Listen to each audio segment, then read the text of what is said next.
FIIs कौन है? ये फॉरेन प्लेयर्स कैसे कंट्रोल करते हैं इंडियन मार्केट? एफआईआईज कौन होते हैं, उनकी क्या स्ट्रेटजी है और वो कैसे मार्केट को कंट्रोल करते हैं। एफआईआईज इंडिविजुअल नहीं होते, ये एक ऑर्गेनाइज्ड ट्रेड आर्मी होती है जो वेल ट्रेन और वेल इक्विप्ड होती है। उदाहरण के तौर पर हम एक ऐसे एफआई समूह के बारे में बात करते हैं जो 1 लाख प्लस करोड़ का एयूएम मैनेज करता है। अब ऐसे बड़े समूह को रेगुलरली 2 से 5 हजार करोड़ रुपए के बाइंग और सेलिंग ट्रेड करने पड़ते हैं अपने पोर्टफोलियो को ग्रो करने के लिए, और इतने बड़े ट्रेड उनके लिए नॉर्मल है।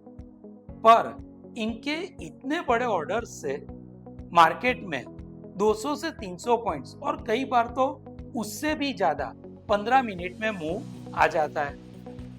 उन्हें पता होता है मार्केट किस साइड जाएगा और वो ऑप्शंस में ट्रेड ले लेते हैं। अगर एक्सपायरी के नजदीक है तो वो ऑप्शंस खरीद लेते हैं 30 मिनट में 10x 200x रिटर्न, और अगर हफ्ते के बीच में है तो ऑप्शंस बेच देते हैं।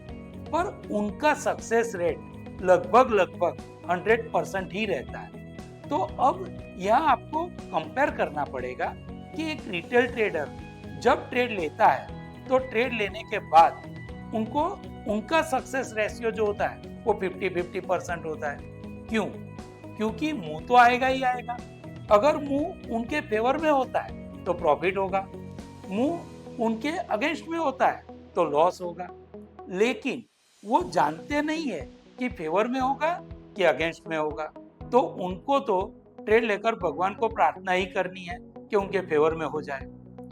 तो आपको यहाँ समझना पड़ेगा, यहाँ 2 प्लेयर्स हैं जिसमें से एक प्लेयर का सक्सेस चांस 50-50% है और दूसरा प्लेयर है जिसका चांस सक्सेस का 100% है। तो कोई भी समझदार व्यक्ति इसका आउटकम बता सकता है कि लॉन्ग टर्म में जिसका 50-50% चांस है वो लॉस करेगा ही करेगा।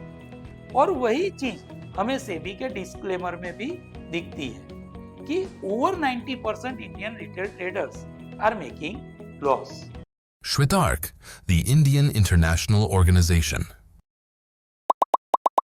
Join us